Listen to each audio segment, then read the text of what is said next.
Now, from your weather authority, here's Chief Meteorologist Dan Smith.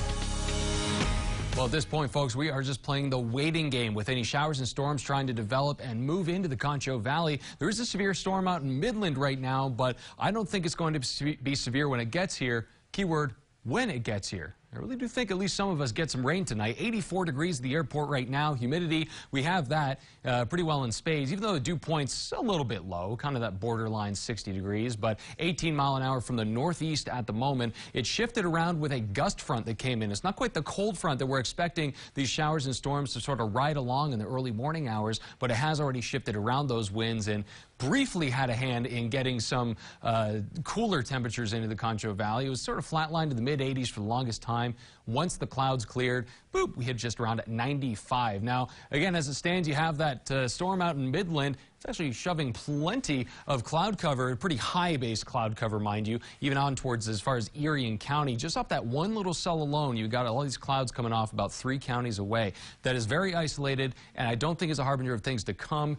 We are going to have a more broken line of storms forming, not quite as severe. Now, mind you, this morning it was looking a little bit ominous out there. I think this is north of town here. Thank you so much for that one, Michael. And ultimately, the clouds cleared. You have a bit of alto cumulus sort of playing around here, more of a panorama. Thanks for that one, Wendy and Dennis.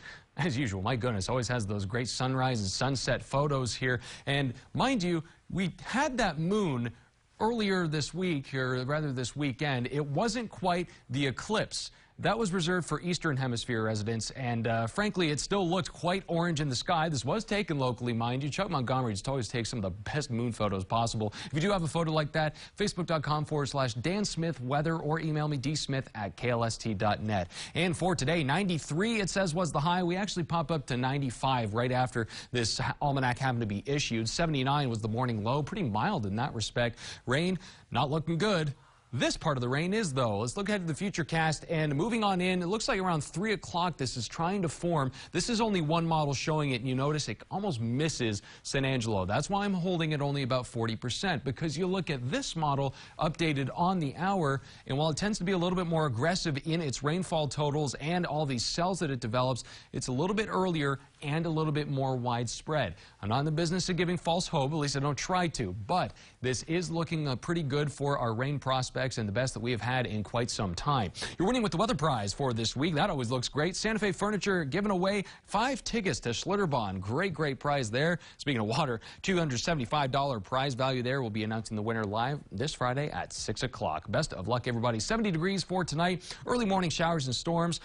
Is it possible? You know what? I might even hazard a guess to say likely. And your Weather Authority 7-day forecast is going to be very quick clearing at that for tomorrow. 91, I should think, is the high. All depends on when that clears. If it clears out early, could hit the mid-90s, much like we did today. In any case, drying out and clearing out for the second half of the week, approaching 100 again. Not looking great there. Let's focus on that rain and get some of it in here, because I, like you, am just so tired of looking at that brown grass all day. Thank you.